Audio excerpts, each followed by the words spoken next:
Hello friend, मैं नीलू लोक गायिका गीत अपने यूट्यूब चैनल पे आप लोग का स्वागत करती हूँ। और मैं जा रही हूँ एक सुहाग गीत गाने। आप लोग को जरूर पसंद आएगा और मेरे वीडियो को लाइक सब्सक्राइब करना। राधे राधे, जय माता जी, राम राम। एक मोटी जीरवा बोआ में न हमारो पापा, बोआ में न हमारो पापा।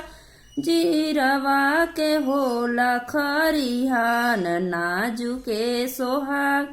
अरे जीरवा के होला खरिहान नाजुके सोहाग।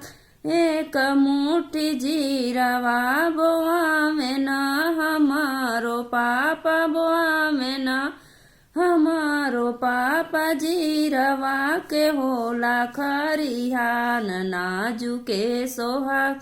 अरे जीरवा के होला खरिहान नाजुके सोहाग। नैनो लेके आवे न हमरो ससुर जियो, हमरो ससुर जी। अरे जीरा लेके हमहू त जब नाजुके सोहाग। अरे जीरा लेके हमहू त जब नाजुके सोहाग। एक मुट्ठी जीरवा बोआ में न हमारो चाचा, बोआ में न हमारो चाचा। जीरवा के होला खरिहान नाजुके सोहाग। अरे जीरवा के होला खरिहान नाजुके सोहाग। नैनो लेके आवे न हमारो बसुर जियो, हमारो बसुर जियो। जीरा लेके हमहू त जब नाजुके सोहाग।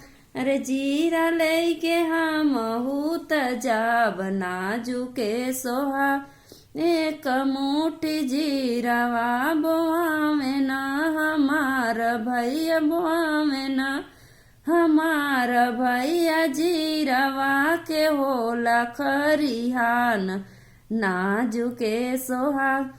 अरे जीरवा के होला खरिहान नाजुके सोहाग।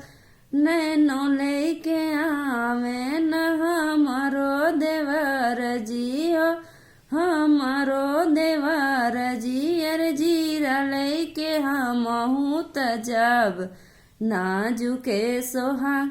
अरे जीरा लेके हमहू त जब नाजुके सोहाग।